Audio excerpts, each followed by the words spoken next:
नमस्कार दोस्तों, स्वागत है आप सभी का हमारे चैनल खूब मैथमेटिक्स क्लास में। आज हम आपको एनसीईआरटी क्लास 10 मैथमेटिक्स से चैप्टर नंबर 4 क्वाड्रेटिक इक्वेशन से रिलेटेड जो एक्सरसाइज है 4.4 उसका सॉल्यूशन कराएंगे। तो आइए देखते हैं। सबसे पहले हम इस एक्सरसाइज में कुछ पॉइंट्स यूज होने वाले हैं, उनको देख लेते हैं। तो यहाँ पर क्या है, हम यहाँ देखेंगे मूलों की प्रकृति, अर्थात मूल वास्तविक हैं, अवास्तविक हैं, बराबर हैं या बराबर नहीं हैं। तो इसके लिए हमें क्या निकालना होगा, विविक्त कर या डिस्क्रिमिनेंट।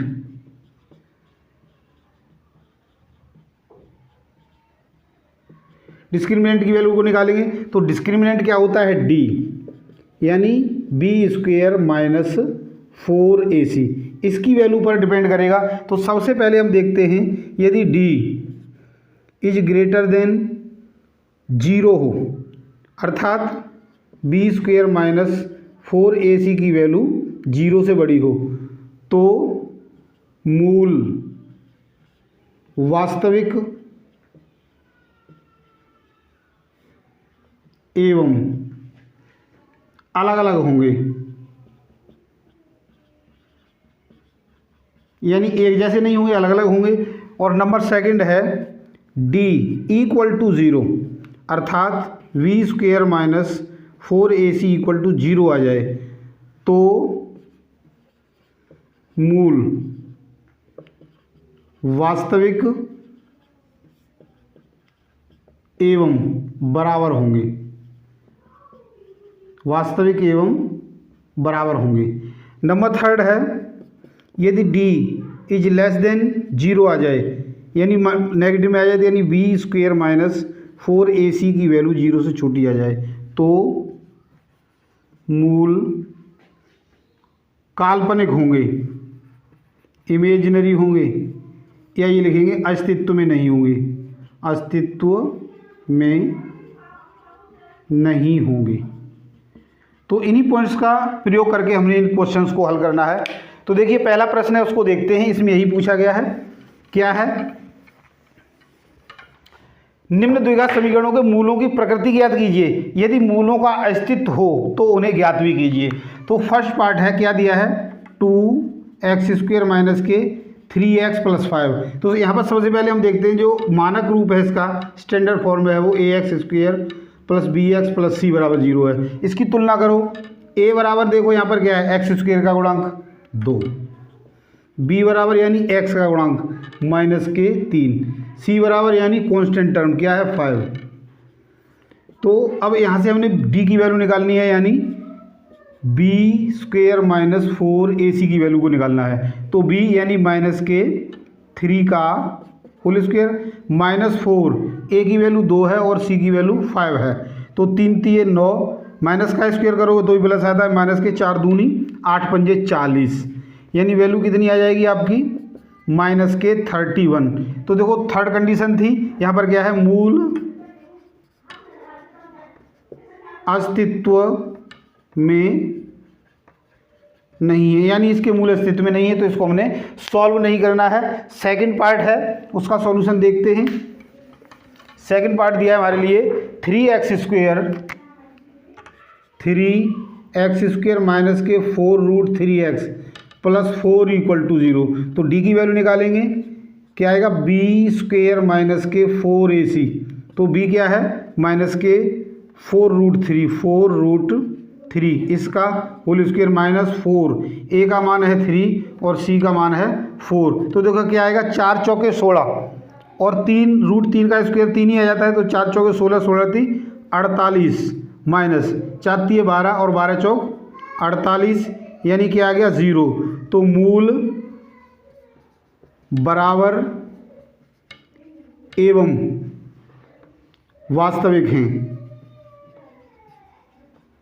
मूल बराबर एवं वास्तविक हैं। तो अब हम इनको सॉल्व भी करेंगे। तो देखो, सॉल्व करने के लिए इसी को सॉल्व करते हैं। कैसे सॉल्व करेंगे, हम फैक्टर मेथड से इसको सॉल्व कर देते हैं। तो देखो यहाँ पर क्या है, 3 और 4 का गुणा करो, 3 गुणा में 4 बराबर 12, 12 के ऐसे फैक्टर करो कि 4√3 आ जाए। तो यहाँ पर हम लिख सकते हैं इसको 2√3 इंटू 2√3, इसका मल्टीप्लीकेशन करोगे क्या आएगा, 2 दूनी 4 और 3 यानी 12 ही आ जाएगा, और इनको जोड़ोगे तो क्या आ जाएगा माइनस के 4√3। तो देखो क्या आ जाएगा 3x² माइनस के 2√3x और माइनस के ही 2√3x प्लस 4 = 0। अब यहाँ से हमने क्या करना है, यहाँ भी कॉमन लेना है और यहाँ भी कॉमन लेना है। तो देखो यहाँ पर क्या आ रहा है, एक तो x कॉमन मिल गया हमें और दूसरा क्या मिल गया √3x कॉमन आ गया। तो √3 से 3 को डिवाइड करोगे तो यहाँ करके दिखा देते हैं 3/√3। इसको सॉल्व करोगे तो क्या आएगा √3 × √3, यानी यहाँ पर हम इसका रेशनलाइजेशन कर रहे हैं। तो देखो ऊपर क्या आ जाएगा 3√3/3, 3 से 3 कैंसिल हो गया तो क्या आ गया √3। तो यहाँ पर आ जाएगा अपना √3x माइनस के √3 बाहर आ गया तो क्या आ गया 2 माइनस के यहाँ पर हम ले लेंगे कॉमन 2।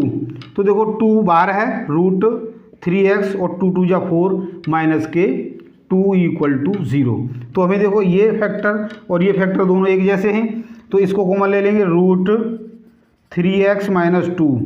तो यहाँ पर √3x और ये माइनस के 2 = 0, यानी दोनों एक जैसे फैक्टर आ गए। तो यही हमने निकाला था कि मूल क्या होंगे, बराबर होंगे। तो देखो √3x माइनस 2 = 0 रखेंगे तो √3x = प्लस का 2 आएगा, यानी x = 2 और ये डिवीजन में जाएगा क्योंकि मल्टीप्लिकेशन में है। √3x की वैल्यू आ गई। एक बार इसको भी रखेंगे तो √3x माइनस 2 = 0, यानी x = ये प्लस का हो जाएगा उधर जाकर और ये डिवीजन में चलाएगा √3। तो x की वैल्यू 2/√3 और 2/√3, अर्थात अल्फा = 2/√3 और बीटा = 2/√3। ये हमारे इसके सॉल्यूशन हो गए, यानी मूल हो गए। तो दोनों बराबर आ गए। नेक्स्ट यानी थर्ड पार्ट है, उसका सॉल्यूशन देखते हैं क्या दिया है। थर्ड पार्ट ये हमारे लिए दिया है 2x² माइनस के 6x प्लस 3 = 0। तो देखो a बराबर क्या है, यहाँ पर 2 है, b बराबर माइनस के 6 है और c बराबर प्लस की 3 है। तो b² माइनस 4ac की वैल्यू को निकालना है। तो b² यानी माइनस के 6 का होल स्क्वायर माइनस 4, a का मान 2 और c का मान 3। तो 6 का वर्ग करोगे 36 आएगा, माइनस के 4 दूनी और 8 दिए 24। 36 में से 24 को घटाओगे तो 12 आ जाएगा, यानी ये क्या है पॉजिटिव है, और पॉजिटिव है तो मूल वास्तविक हैं, मूल अस्तित्व में हैं, मूल अस्तित्व में हैं, अस्तित्व में। तो अब हमने इनको फाइंड आउट भी करना है। तो देखो कैसे फाइंड आउट करेंगे, 2x² माइनस के 6x प्लस 3 = 0। 3 और 2 का गुणा करोगे तो 6 आएगा। 6 के ऐसे फैक्टर करो कि जोड़ने पर 6 आ जाए। तो देखो 6 के फैक्टर क्या हो सकते हैं, 6 × 1, 2 × 3 और कुछ भी है तो 2 × 3, यानी 2 और 3 को जोड़ोगे तो 5 आएगा, और 6 और 1 को जोड़ोगे तो 7 आएगा। तो उससे नहीं होगा। तो अब हम यहाँ पर द्विघात सूत्र या श्रीधराचार्य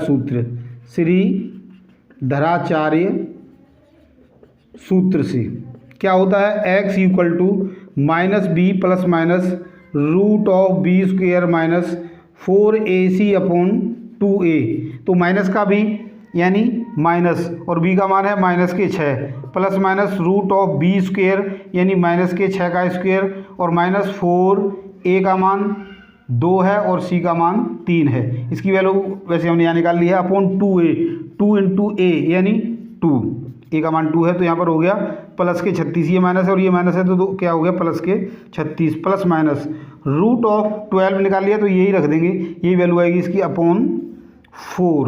अब इसको आगे सॉल्व करोगे तो 6 प्लस यहाँ पर हम इसको लिखेंगे 4 × 3, तो 4 का वर्गमूल 2 हो जाएगा, यानी प्लस माइनस 2√3/4। आगे इसको सॉल्व करोगे तो देखो क्या आएगा, 2 कॉमन है यहाँ पर 2, तो 3 प्लस माइनस √3/4। 2 से ये 2 बार डिवाइड हो गया तो 2/2 प्लस 3 है, 3 प्लस माइनस √3/2, यही इसके मूल हो गए। इसको 2 बार कैसे लिखोगे, 3 प्लस √3/2 और एक हो जाएगा 3 माइनस √3/2। तो ये हमारी हो गई, ये अल्फा हो गया, ये बीटा हो गया, दोनों अलग अलग हैं। नेक्स्ट क्वेश्चन देखते हैं। क्वेश्चन नंबर 2 का सॉल्यूशन देखते हैं। निम्न प्रत्येक द्विघात समीकरण में k का ऐसा मान ज्ञात कीजिए कि जिसके दो मूल बराबर हों। तो दो मूल बराबर हों यानी डी की वैल्यू 0 होगी। तो फर्स्ट पार्ट है डी इक्वल टू 0 या B square minus 4ac equal to 0 या फिर B square equal to 4ac आ जाएगा। तो बी यहाँ पर देखो बी क्या है, के है, यानी के का स्क्वेयर। 4 ए का मान क्या है 2 है और सी का मान 3 है। तो के स्क्वेयर सी का मान कितना है 3, के स्क्वेयर इक्वल टू 4 को आप लिखोगे 2 इंटू 2 और ये 2 है इंटू 3। तो के इक्वल टू क्या हो जाएगा plus minus root of 2 into 2 into 2 into 3। तो यहाँ पर इसका पेयर बन गया तो ये बाहर आ जाएगा, यानी प्लस माइनस 2 रूट, इनका मल्टीप्लिकेशन कर देंगे 6, यानी प्लस माइनस 2 रूट 6 इसकी वैल्यू हो गई। सेकंड पार्ट को देखते हैं क्या है, के एक्स स्क्वेयर। तो देखो के एक्स और X minus 2 plus 6 equal to 0 दिया है। अब आप इसको मल्टीपल कर लोगे तो देखो इसका मल्टीप्लिकेशन करोगे तो के एक्स इंटू एक्स यानी के एक्स स्क्वेयर माइनस के 2 के एक्स प्लस 6 इक्वल टू 0। तो यहाँ पर ए की वैल्यू जो है वो के है और बी की वैल्यू है माइनस के 2 के और सी की वैल्यू है 6। तो यहाँ पर भी बी की वैल्यू निकालेंगे यानी B square minus 4ac equal to 0 या B square equal to 4ac। यहाँ से हमने के की वैल्यू को निकालना है। तो ए की वैल्यू यहाँ पर क्या है के, बी स्क्वेयर यानी माइनस के 2k माइनस के 2k का होल स्क्वेयर इक्वल टू 4, ए का मान के है और सी का मान है 6। तो यहाँ पर इसका सॉल्यूशन करोगे 2 का स्क्वेयर 4 और k का स्क्वेयर के square equal to 4k into 6। तो देखो 4 से 4 कैंसिल हो जाएगा और इस k से ये इसकी घात कैंसिल हो जाएगी। तो k बराबर क्या आ जाएगा 6, यानी k की वैल्यू क्या आ गई 6। तो k का मान 6 और यहाँ पर k का मान plus minus 2 root 3। Question number 3 है, क्या ऐसी एक आम की बगिया बनाना संभव है जिसकी लंबाई और चौड़ाई से दुगनी हो और उसका क्षेत्रफल 800 मीटर स्क्वायर हो। तो उसकी लंबाई और चौड़ाई भी ज्ञात कीजिए। तो हम देखो एक बगिया बना लेते हैं, यानी एक डायग्राम बना लेते हैं बगिया का। ये देखो एक डायग्राम है हमारे पास ए बी सी और डी। यदि इसकी जो चौड़ाई है वो x है तो लंबाई कितनी हो जाएगी 2x। ये दिया है कि लंबाई है वो चौड़ाई से दुगनी हो। तो इसका सॉल्यूशन देखते हैं। हल, माना बगिया की चौड़ाई बराबर x तो लंबाई कितनी हो जाएगी 2x और क्षेत्रफल कितना है 800 मीटर स्क्वायर।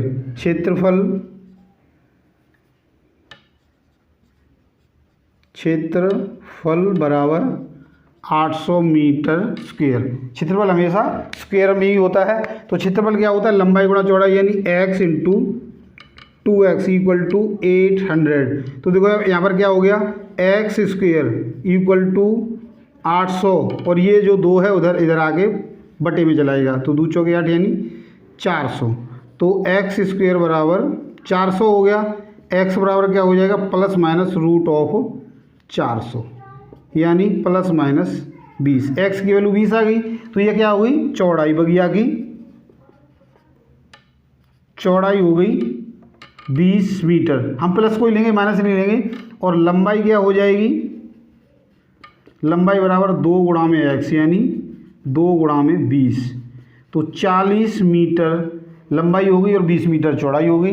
नेक्स्ट क्वेश्चन है क्वेश्चन नंबर 4, क्या निम्न स्थिति संभव है, यदि संभव है तो वर्तमान आयु ज्ञात कीजिए। दो मित्रों की आयु का योग 20 वर्ष है। 4 वर्ष पूर्व उनकी आयु का गुणनफल है वो 48 हो जाएगा।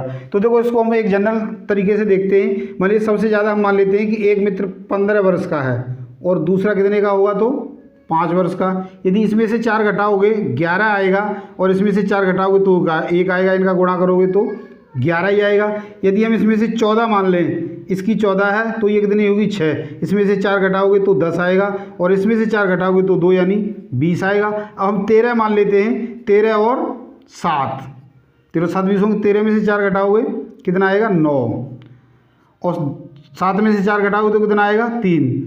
तो 9 3 27 यानी जो गुणनफल है वह 48 नहीं हो रहा, नीचे ही आ रहा है, अर्थात यह स्थिति संभव नहीं है। तो ये तो होगी एक सामान्य सी। अब हम उसको जो हमारा चैप्टर है क्वाड्रेटिक इक्वेशन, उनकी कंडीशंस के आधार पर देखते हैं। तो x प्लस वाई बराबर 20 है, x प्लस वाई बराबर 20 है। तो दूसरी x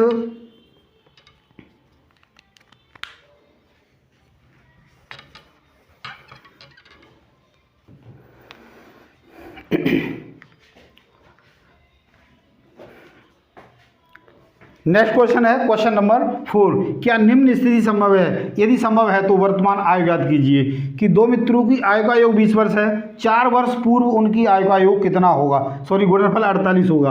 क्या ऐसा संभव है? तो 20 है योग, यानी हम एक मित्र की आयु 15 वर्ष मान लेते हैं, दूसरे कितनी होगी 5। यदि आप इसमें से 4 घटाओगे तो कितना आएगा? 15 में 4 के 11, और इसमें से 4 घटाओगे तो 1, इनका गुणा करोगे तो क्या आएगा 11, 48 नहीं आ रहा। अब दूसरी कंडीशन में इसको मान लेते हैं 14, और इसको फिर हमें कितना मानना पड़ेगा 6, क्योंकि 14 और 6 20 होने चाहिए। तो कितने हो गए? 4 घटाओगे और 4 घटाओगे तो यहाँ पर बचेंगे 10 और यहाँ बचेंगे 2, गुणनफल 20 आ जाएगा। अब हम अगली कंडीशन मान लेते हैं, यहाँ पर मान लेते हैं 13, तो यहाँ पर हमने 7 मानना पड़ेगा। 13 में से 4 घटाओगे और 7 में से भी 4 घटाओगे तो कितना आएगा? 13 में से 4 गए 9, और 7 में से 4 गए तो 3, और 9 3 27 आएगा, यानी 48 कभी नहीं आ रहा। अर्थात यह स्थिति संभव नहीं है। नेक्स्ट क्वेश्चन है क्वेश्चन नंबर 5। क्या दिया है? क्या परिमाप 80 मीटर तथा क्षेत्रफल 400 मीटर स्क्वायर के एक पार्क को बनाना संभव है? यदि है तो उसकी लंबाई और चौड़ाई ज्ञात कीजिए। तो मान लीजिएगा ये हमारे पास एक पार्क है, और इस पार्क की लंबाई को हम x और y मान लेते हैं। तो परिमाप कितना है? 80 मीटर है परिमाप, बराबर 80 मीटर है। परिमाप हम जानते हैं 2 लंबाई जमा चौड़ाई, तो 2x प्लस वाई बराबर कितना है? 80। तो x प्लस वाई बराबर कितना हो जाएगा? 80/2, यानी x प्लस वाई बराबर हो जाएगा 40। ये इक्वेशन नंबर 1 बन गया। आगे दिया है कि उनका क्षेत्रफल 400 मीटर स्क्वायर है। यहाँ से यदि आप x की वैल्यू निकालोगे तो कितना आ जाएगा? 40 माइनस वाई। तो x इंटू वाई बराबर कितना है? 400। अब यहाँ से x की वैल्यू यहाँ पुट कर दो, तो क्या करेंगे? x यानी 40 माइनस वाई, और इंटू ये y बराबर 400। सॉल्व करो, 40 वाई माइनस वाई स्क्वायर और माइनस के 400 बराबर 0। इस 400 को हमें इधर ले आए, इसको सॉल्यूशन करो तो देखो क्या हो जाएगा? माइनस के वाई स्क्वायर और प्लस के 40 वाई और माइनस के 400 बराबर 0। -1 से गुणा कर दो, गुणा करने पर क्या आएगा? वाई स्क्वायर माइनस के 40 वाई और ये प्लस के 400 बराबर 0। 400 के ऐसे फैक्टर करने हैं कि जोड़ने पर 40 आ जाए। तो 20 और 20 40 होंगे, 20 और 20 40 होंगे, और 20 और 20 का गुणा कितना होगा? 400 होगा। तो 20 इंटू 20 यानी वाई स्क्वायर माइनस के 20 वाई और माइनस के ही 20 वाई और प्लस के 400 बराबर 0। अब यहाँ से y कॉमन है, यानी y कॉमन, तो y माइनस 20 आएगा, और यहाँ से 20 कॉमन है तो y माइनस 20 दूनी 40, यानी 20 आएगा इक्वल टू 0। तो y माइनस 20 कॉमन आ गया, यहाँ बच गया y, और यहाँ पर भी माइनस के 20 बराबर 0। तो y माइनस 20 बराबर 0, यानी y की वैल्यू कितनी आ गई? 20। तो इसकी जो एक भुजा आ गई 20 की, और दूसरी दोनों का योग कितना आ रहा है? 40। यानी यहाँ रखोगे आप इसमें, तो समीकरण 1 में रखने पर, समीकरण 1 में y बराबर 20 रखने पर यहाँ रख देते हैं, तो क्या आएगा? x प्लस वाई बराबर 40 और x प्लस 20 बराबर 40, यानी x बराबर क्या हो जाएगा? 40 माइनस 20 यानी 20। तो लंबाई भी 20 और चौड़ाई भी 20, अर्थात वो जो पार्क है वो क्या है? पार्क 20 मीटर भुजा का वर्ग है, क्योंकि समान भुजाओं को हम क्या कहते हैं? वर्ग कहते हैं। तो आशा करता हूँ मेरे द्वारा समझाए गए इन प्रश्नों को, इस पूरी एक्सरसाइज को आपने अच्छे से समझ लिया होगा। समझ लिया, हमारे वीडियो को पसंद किया तो लाइक और शेयर करें, और यदि अब तक आपने हमारे चैनल को सब्सक्राइब नहीं किया तो प्लीज़ सब्सक्राइब जरूर करें। आज के लिए इतना ही, कल यानी अगली वीडियो में आपसे फिर मिलते हैं। इसका नेक्स्ट चैप्टर है AP अर्थमेटिक प्रोग्रेशन के साथ। धन्यवाद।